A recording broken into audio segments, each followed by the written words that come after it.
On peut aller faire exploser toutes sortes de choses à la surface, d'accord? Mais à quoi ça sert au fond? Est-ce que ça va faire s'effondrer la population? Moi, j'en parle depuis avant le début de la guerre, et sans arrêt depuis. Il suffit de regarder un peu l'histoire moderne, même récente. Regardez le Hamas aujourd'hui. Même après avoir rasé tout leur territoire, ils n'ont jamais abandonné. Regardez le Hezbollah, on les a littéralement dévastés. Leurs dirigeants ont été assassinés. Presque toute la direction a été éliminée l'an dernier, complètement anéantie sur le terrain. Et maintenant, on est encore dans une grande campagne de bombardement, et ils n'ont toujours pas cédé. Alors pourquoi quelqu'un penserait qu'une nouvelle offensive, cette fois contre un pays aussi vaste que la majeure partie de l'Europe de l'Ouest, avec son histoire, sa géographie et sa capacité à riposter, pourrait le faire plier, comme vient de le dire le président Trump? Il n'y a aucune base rationnelle à ça.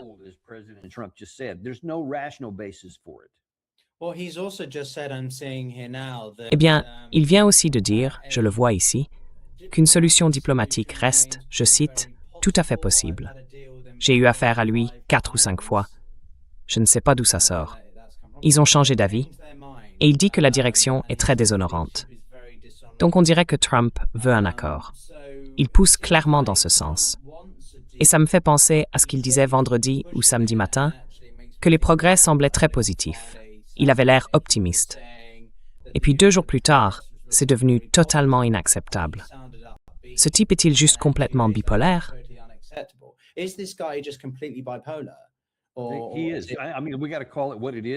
Ah oui, il l'est. Faut dire les choses comme elles sont. Tu te souviens, l'an dernier, combien de fois il a dit « Je pensais avoir un accord avec Vladimir Poutine pour mettre fin à la guerre entre la Russie et l'Ukraine.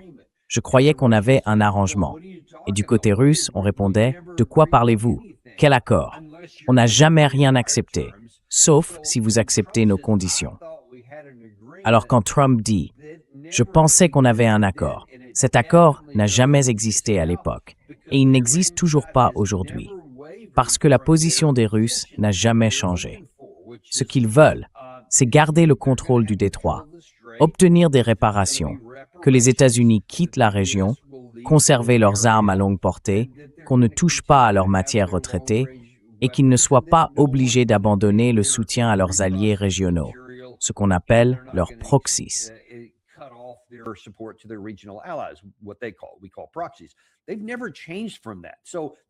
Ils n'ont jamais changé là-dessus. Alors, imaginez qu'il y avait un accord. Et combien de fois le président Trump, rien que pendant cette guerre, a-t-il dit « Oui, ils ont déjà accepté ». Le camp iranien a déjà accepté, alors que ce n'était pas le cas. Ça a toujours été comme ça. Je ne sais pas si c'est juste dans sa tête ou s'il se dit « Si je le répète assez souvent, les gens finiront par y croire ». C'est purement une supposition de ma part. Ce que je peux affirmer avec certitude, c'est que ça n'a jamais été vrai et que ça ne l'est toujours pas aujourd'hui.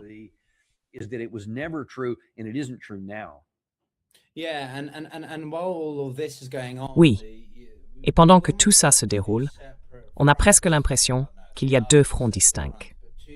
Enfin non, ce sont bien 2 fronts séparés, mais 2 choses qui se passent en même temps.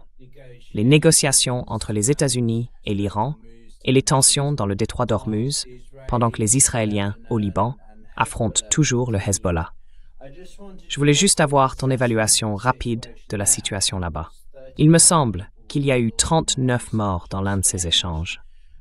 Ce week-end encore, Israël a continué de frapper certaines zones du Liban, et aujourd'hui même, des avions israéliens ont touché quelques petites villes. Alors, quelle est ton analyse de tout ça?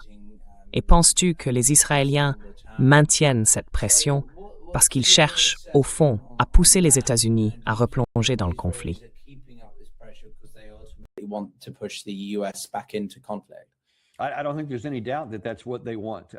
ne pense pas qu'il y ait le moindre doute. C'est bien ce qu'ils veulent. Vous avez vu Danny Centronowitz ce week-end. Il a dit, oui, je crois que c'était sur CNN hier, qu'Israël ne veut pas d'un règlement négocié. Ils ne veulent pas d'un accord. Ils veulent retourner à la guerre. Ils veulent, je cite, « gagner la guerre ». C'est exactement ce qu'ils veulent. Et toute cette question avec le Liban est vraiment au cœur de tout ça. C'est la pièce maîtresse qui relie les deux, parce que pour l'Iran, comme je l'ai déjà dit, l'une de leurs conditions, c'est un cessez-le-feu total et une fin complète des hostilités, ce qu'ils définissent comme concernant à la fois le Hamas et le Hezbollah. Donc ils disent en gros, ce sont nos alliés, et tout le monde doit arrêter de se battre.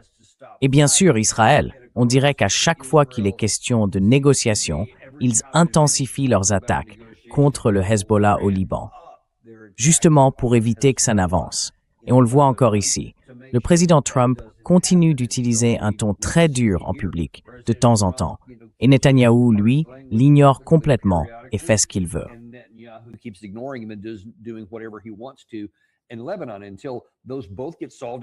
Le Liban, tant que ces deux problèmes ne sont pas résolus, je ne vois pas comment l'un ou l'autre pourrait l'être.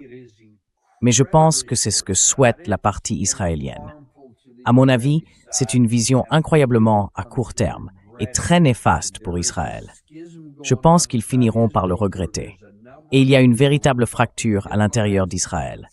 Plusieurs personnes, je parle de diplomates et de hauts gradés, reconnaissent aussi que cette situation n'est pas tenable pour l'État d'Israël.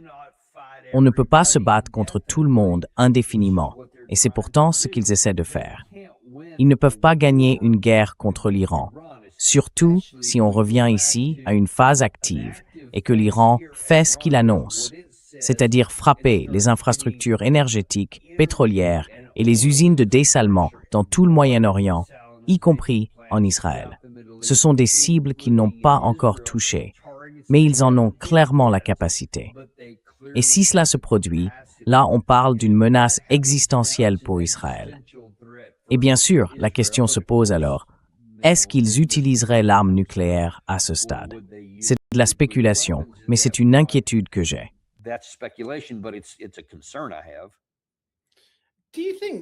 Pensez-vous que cela fasse partie de la politique du gouvernement israélien, et je précise bien, du gouvernement, pas du peuple d'Israël? Pensez-vous que cela s'inscrive dans une ambition de grand Israël?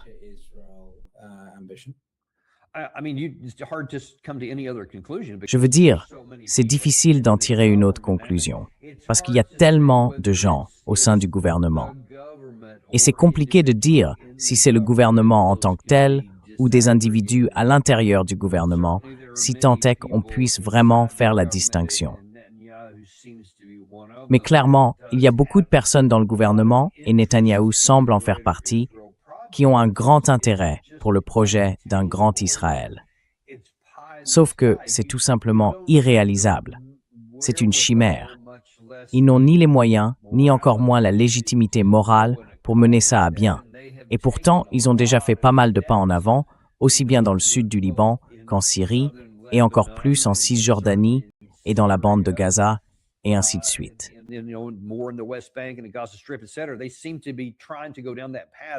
Ils semblent vouloir suivre cette voie, mais c'est quelque chose qu'on ne peut pas maintenir. C'est un peu comme ce que les États-Unis essaient de faire avec l'Iran. On a beaucoup de puissance militaire sur place, et sur le papier, ça paraît impressionnant. Sur un tableau Excel, ça a l'air solide. Et quand on voit les belles images du porte-avions, de ses escortes, des bombes, du feu, des missiles qui partent, ça fait de superbes vidéos. Mais tout ça ne se traduit pas en réalité stratégique. On ne peut pas en faire une victoire, parce que l'autre camp, la dynamique militaire en face, est bien trop importante pour être vaincu avec une force de combat aussi limitée, et surtout impossible à soutenir dans la durée.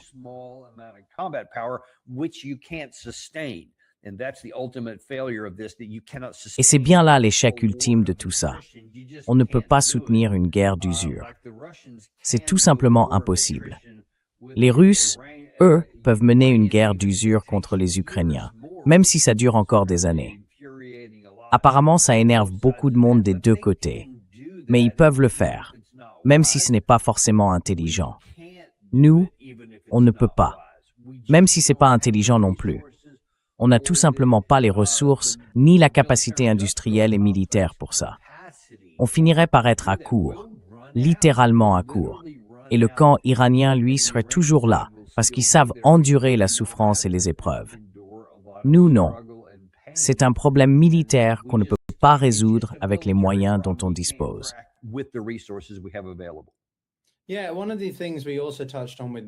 Oui, l'un des sujets qu'on avait aussi abordé avec Matt, avant que tout parte complètement en vrille, c'était le stockage et les capacités de renseignement des États-Unis, du Mossad et tout ça, comparé à ce qui n'est pas rendu public. Apparemment, seulement un tiers des stocks iraniens auraient été détruits, d'après la CIA et d'autres agences. Tu penses que c'est exact? Parce que Matt disait que non, que c'était n'importe quoi, qu'en réalité c'était bien plus. Il disait aussi que le renseignement, ça prend du temps à collecter et qu'on n'allait pas partager ce genre d'informations. Mais pourquoi on ne le ferait pas? Je ne sais pas. Certains de ces commentaires ne m'ont pas paru très cohérents. Alors, tu crois qu'on a détruit plus que ce qu'on veut bien admettre?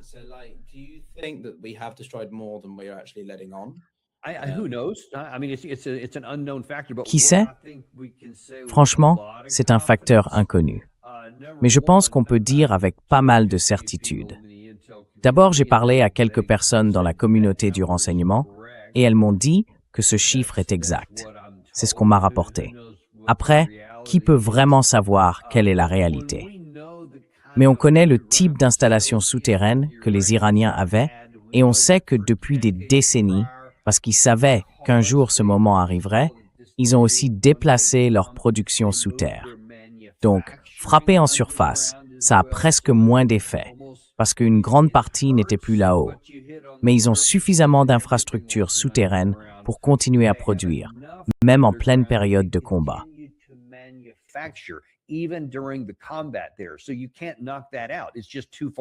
On ne peut pas éliminer ça. C'est bien trop enfoui sous les montagnes, et ils ont beaucoup trop de ces bases dispersées un peu partout dans le pays. Donc c'est logique, c'est rationnel de penser qu'il existe quelque chose d'approchant, que ce soit un tiers ou la moitié, on ne peut pas le dire de l'extérieur. Mais quel que soit le chiffre, c'est un nombre important qui conserve à l'intérieur, et ils continuent à le faire durer. Autrement dit, ils peuvent maintenir cette capacité pendant un certain temps, surtout pour les drones longue portée, et même pour les missiles eux-mêmes. Donc, quel que soit le nombre, il n'est pas figé, il continue d'augmenter. Et ça, je pense, c'est quelque chose qu'on n'a tout simplement pas la capacité d'éliminer.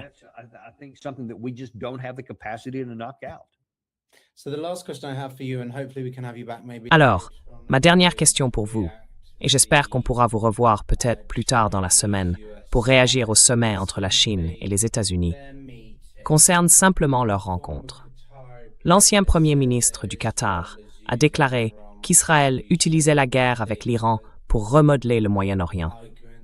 Mais certains affirment que tout ça tourne en réalité autour de la Chine, des objectifs de Trump pour un plan stratégique plus large. Ce que je trouve, franchement, complètement absurde. Mais vous, quel est votre point de vue?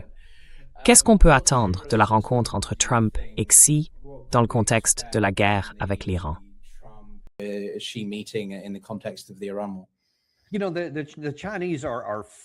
Vous savez, les Chinois sont connus pour penser sur le long terme. Je veux dire, ils ont des plans sur 5 ans, sur 20 ans. Ils réfléchissent toujours à long terme. Donc je pense que tout ça, c'est juste un élément de plus pour la Chine. À mon avis, ils veulent continuer à essayer d'influencer l'administration Trump là où c'est possible. Et je trouve que c'est logique, comme l'a dit Alastair Crooke dans mon émission ce matin. Il y aura sans doute beaucoup de mise en scène, beaucoup de belles images, mais rien de vraiment concret derrière.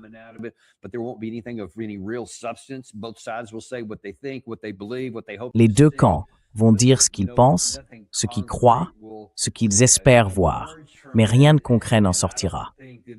Et je ne pense pas que quelqu'un va vraiment remettre en cause l'autre, d'un côté ou de l'autre. Donc honnêtement, je crois que ça mènera à pas grand-chose. Ça n'aura aucun impact sur la guerre ici. Et ce sera juste une discussion un peu floue sur les relations entre les États-Unis et la Chine. Je ne pense pas qu'il en sortira grand-chose, ni sur le plan économique, ni sur le plan...